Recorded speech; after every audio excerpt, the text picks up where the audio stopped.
Selamat datang di Story Times, tempat di mana kisah-kisah sejarah, asal-usul, dan cerita dunia tersaji dengan cara sederhana dan mudah dipahami.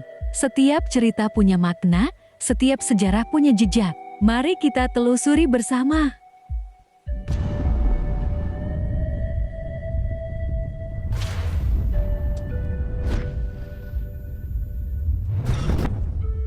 Di masa ketika Nusantara masih diselimuti kabut sejarah, ketika kerajaan-kerajaan besar belum tercatat di naskah, ada sebuah peradaban yang perlahan muncul di tepian Sungai Musi, Sumatera bagian selatan.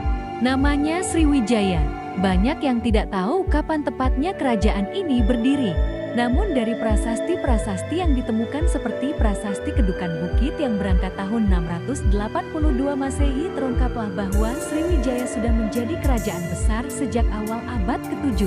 Prasasti itu bercerita tentang seorang raja bernama Dapuntahiang Srijayanasa yang memimpin ekspedisi besar dari daerah Minanga menuju Palembang, membawa ribuan pasukan dan mendirikan sebuah kerajaan baru. Sebuah kerajaan yang kelak akan menguasai laut, perdagangan, dan pikiran manusia di zamannya. Laut, nafas kehidupan Sriwijaya 08:00 pukul 16 bagi Sriwijaya, laut bukan sekadar perbatasan tetapi jalan menuju kejayaan. Letak geografisnya yang strategis, di antara jalur pelayaran India dan Tiongkok, membuat Sriwijaya tumbuh menjadi kerajaan maritim paling kuat di Asia Tenggara. Kapal-kapal dagang dari Arab membawa kain dan perhiasan, kapal dari Tiongkok membawa sutra dan keramik, sementara pedagang Nusantara membawa rempah-rempah, damar, dan kapur berus. Semua bertemu di pelabuhan Sriwijaya. Dari sinilah Sriwijaya mendapat kekayaannya bukan dari daratan, tapi dari lautan dan perdagangan. Setiap kapal yang lewat harus singgah, membayar pajak, dan memberi upeti kepada Raja Sriwijaya. Bagi para pelaut, melintasi perairan tanpa izin Sriwijaya berarti mencari masalah besar. Namun kejayaan Sriwijaya tidak hanya soal kekayaan. Ia juga menjadi pusat ilmu dan agama Buddha terbesar di Asia Tenggara. Seorang pendeta asal Tiongkok, Ising, mencatat bahwa pada tahun 671 ia singgah di Sriwijaya selama 6 bulan.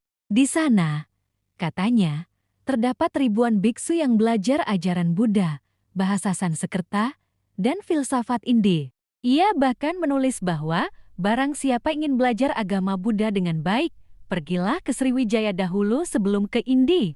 Sriwijaya menjadi tempat ziarah, tempat belajar, dan tempat mencari pencerahan.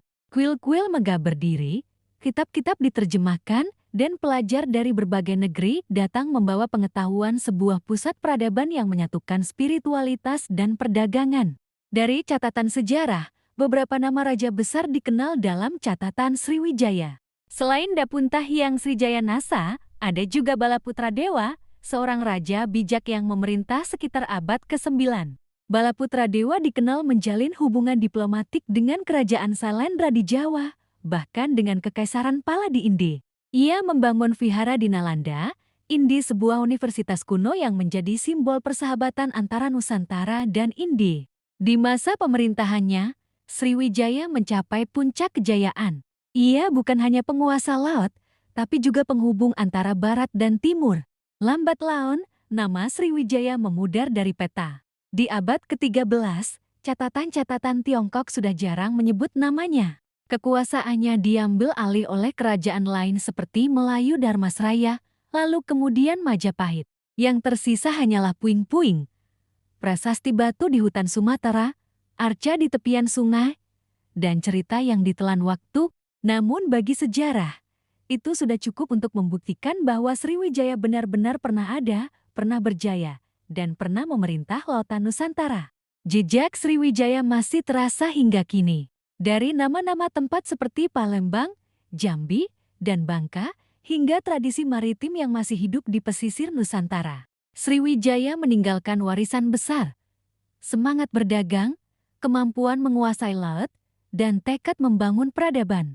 Ia menjadi inspirasi bagi bangsa Indonesia, sebuah bangsa yang berdiri di antara dua samudra, dan sejak dulu telah ditakdirkan menjadi penguasa maritim dunia. Kini, ribuan tahun telah berlalu. Namun di balik arus Sungai Musi yang tenang, terdapat gema masa lalu yang seakan berbisik. Disinilah kami pernah berdiri. Kami adalah Sriwijaya penguasa samudra, penjaga ilmu, dan cahaya peradaban.